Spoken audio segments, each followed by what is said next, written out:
Building a real estate portfolio is as much about buying properties as being a de facto entrepreneur.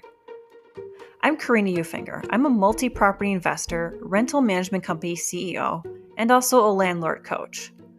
I'm going to show you the systems and knowledge you need to thrive as a real estate entrepreneur.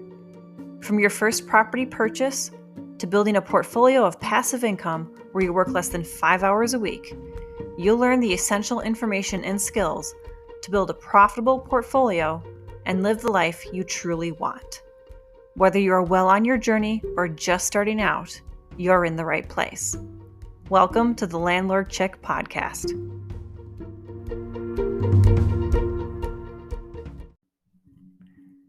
Hey guys, so today's episode is going to be a little bit different because we're going to actually cover current events real estate.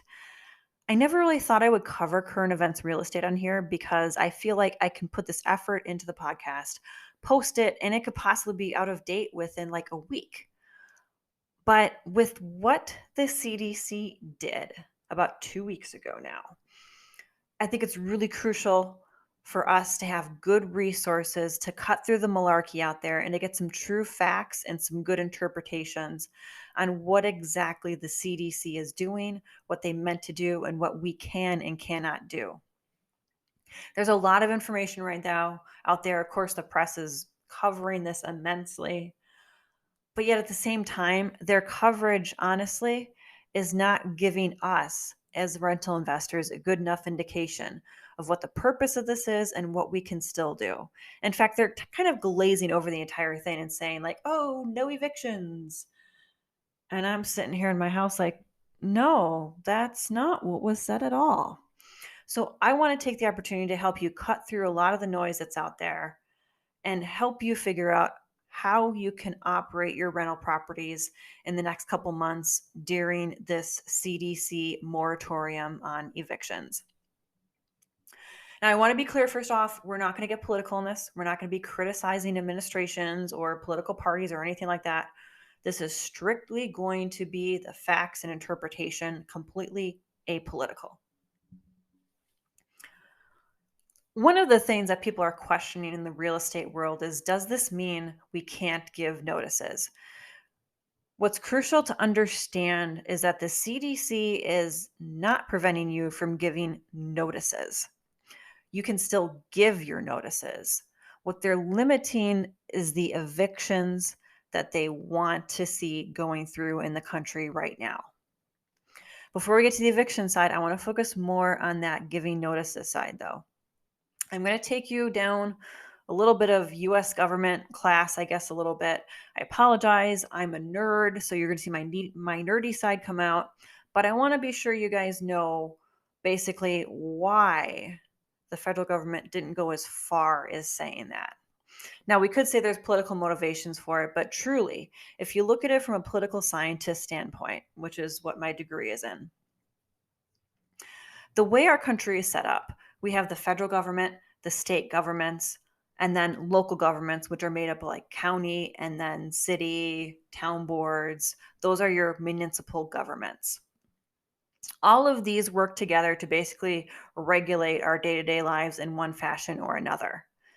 Now, if we go back to our US history class in high school, and when we covered the American Civil War, you likely heard the term or phrase infringing on states' rights a lot during that time period.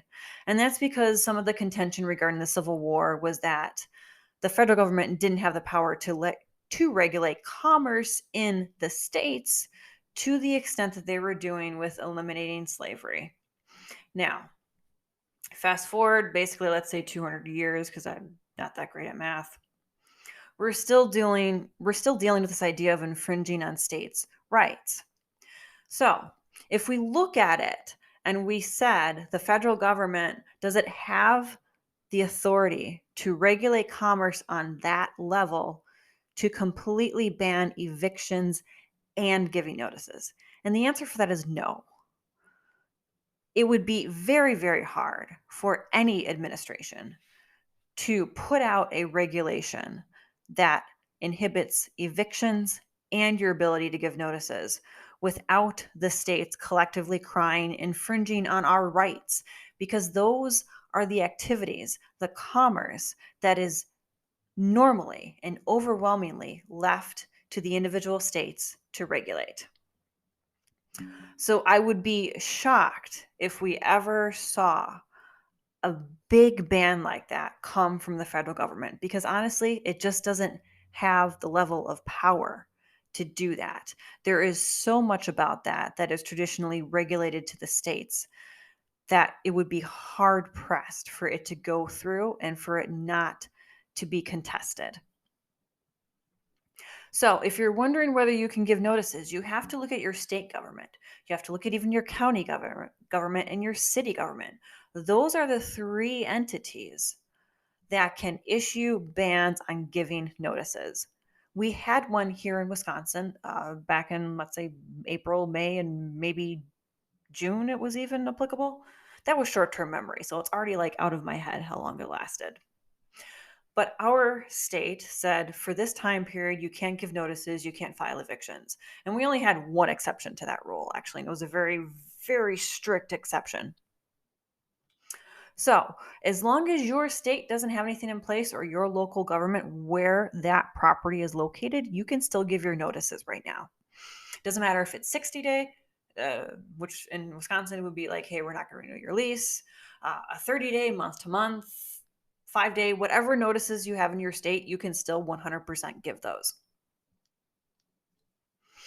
What the CDC is doing is they're trying to limit the number of evictions that are a direct result of monetary losses.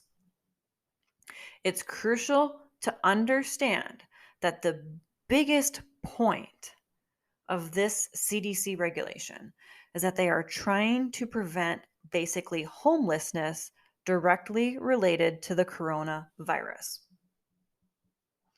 So when they issued this regulation, there are some very crucial parts in it that remove the idea of it being this blanket freeze on evictions. Despite what you might be led to believe by reading media reports, and this is why I don't tend to read news articles on, honestly, any new laws or regulations, because chances are they're getting some part of it wrong. This is not a complete freeze on evictions. There are a couple key factors here that still allow us to regulate our properties and conduct our business. So, number one, we can still evict for lease violations. Now, they are asking us to exercise caution when issuing lease violation evictions. They want them to be of a severe nature. So, what will be of a severe nature? A violation of a severe nature would probably be it is something that affects the structural integrity of the building. So, it's going to cause damage to the building, or it's going to be a severe physical threat or imminent physical harm to another tenant. So last part, either there has to be like this threat of harm to a tenant, like the possibility of it, or there really truly is like imminent, it's going to happen sort of physical harm to a tenant. In those instances, we can still do lease violation notices and lease violation evictions. What's crucial in understanding here is the severity of it. Are you going to be able to evict somebody for having an unauthorized pet? Not likely. Are you going to be able to evict somebody for having an unauthorized pet that also attacked a neighbor? Yes, because there was physical harm involved there.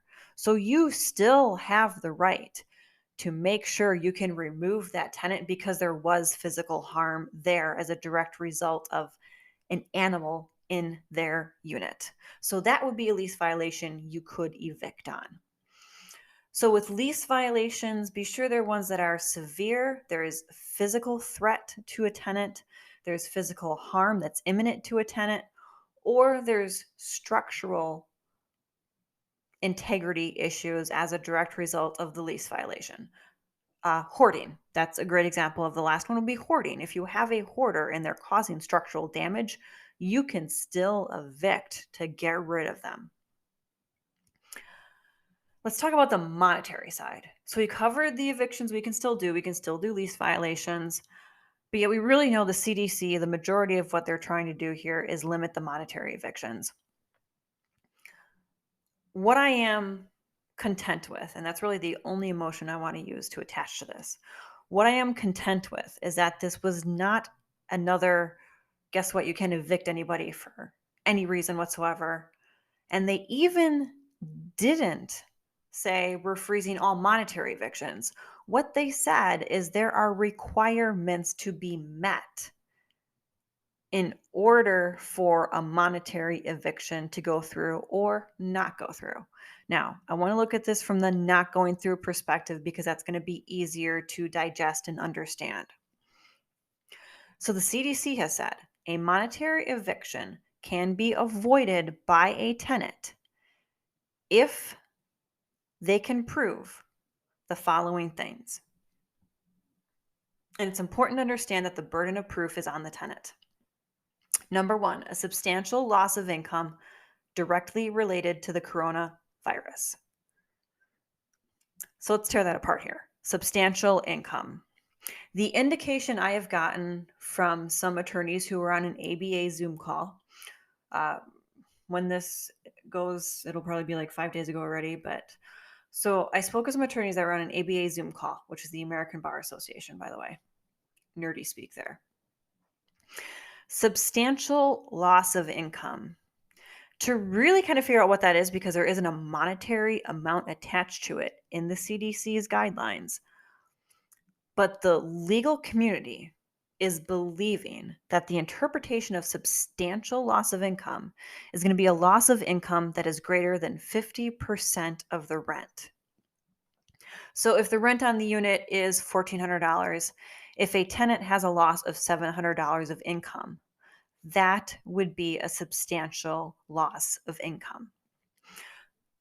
Now, this is, of course, open to judge interpretation, but generally speaking, the indication is judges are likely to be looking for about 50% or more of the decrease in their income as it regards to rent. The other part of that statement, so it's a substantial loss of income, which we just covered, directly due to coronavirus. And this is the other crucial part. So they have to prove not only that they lost a substantial part of their income, which is likely going to have to be at least 50% of the rent, but they also have to have proof that that loss of income was directly related to the coronavirus. So a letter from their boss that says that the boss maybe shut down the company, an ex-boss. Maybe it's someone who got their hours cut or took a pay decrease so they wouldn't get completely laid off. But they have to have proof that their financial hardship is directly related to COVID. And it has to come from basically their boss. This is all assuming that they have a W-2 job. So if you have a tenant who just quit their job and didn't pay rent, they're not going to be able to avoid an eviction based on the first part of what we've just said because they chose to quit their job. They didn't lose it as a direct result of COVID. They didn't lose their income as a direct result of COVID. They literally woke up one day and decided, I hate my job. I'm not going into work. So they have to be able to prove, number one, it's a substantial loss of income, and two, that it was directly related to the coronavirus. Remember, the burden of proof is on the tenant. Two, the other requirement, and this is the one I really, really appreciate being in here, is that the tenant has to either, one, be making payments in good faith, or prove that they have made attempts to seek assistance so that they could make payments in good faith. So let's break that down. Making payments in good faith. Making payments in good faith is basically them saying, hey, I don't have the full rent, but I've got 200 for you, or I've got 300 for you. And they do that every month. They're like, hey, I've got this for you this month, or this for you this month. and they're doing it consistently. If they are giving you smaller payments consistently, and again, the amount is going to be up to interpretation by a judge, but that would then qualify for a good faith payment. But let's say you have a tenant who hasn't made good faith payments, that they haven't given you any money. Then the only other loophole they have, or out, I should say, is that they have to be able to prove that they've tried getting assistance, that they've tried getting help from charities to give you money. And if there's no paperwork that exists to prove that, they don't have the burden of proof that they would need to get a stay on the eviction. So here we go. Let's talk about this concretely now in a good, concise way. So in order to avoid an eviction that you have filed, a tenant would have to show up to court and present to the judge, number one, proof of substantial loss of income that is directly related to coronavirus. So likely a loss of income that is 50% or more of the rent. Two, like we said, verification from their employer or somehow verifying that this loss of income was directly related to the coronavirus. Three, they have to show that they tried to make or have made good faith payments. So have made good faith payments. They can show a ledger of theirs from you, which says, hey, I paid them $200 here, $300 this month, $400 this month. I'm trying to make payments. If they can't do that, then they have to provide documentation that says, hey, we tried to get rental assistance. We're trying to get rental assistance. If they can't produce any of the last two in regards to good faith payments or assistance, they're not going to get their stay on the eviction. The first part they need to qualify is the income. Then the second part, this isn't you qualify one or the other. Once they've qualified that yes, I did have a loss of income directly related to the coronavirus, then they need to have proof of either good faith payments or their attempts to get rental assistance to get a full stay on the eviction. This is a good thing, guys. This really is a good thing. Okay, that's all I have to say on this. I'm done. I'm done with the CDC thing. I don't think this is going to change. There's not going to be anything else that I think is going to change us drastically. So we're going to wrap this up. I know this was a longer one. I didn't want to make it longer, but it needed to be longer to make sure all of you had the information and that you truly understood the purpose of this and what we can still do in regards to regulating our rental properties. Next week, back to our regularly scheduled program of slightly shorter episodes and general topics not related to current events. Stay safe. Have a great week, guys. I'll see you next time.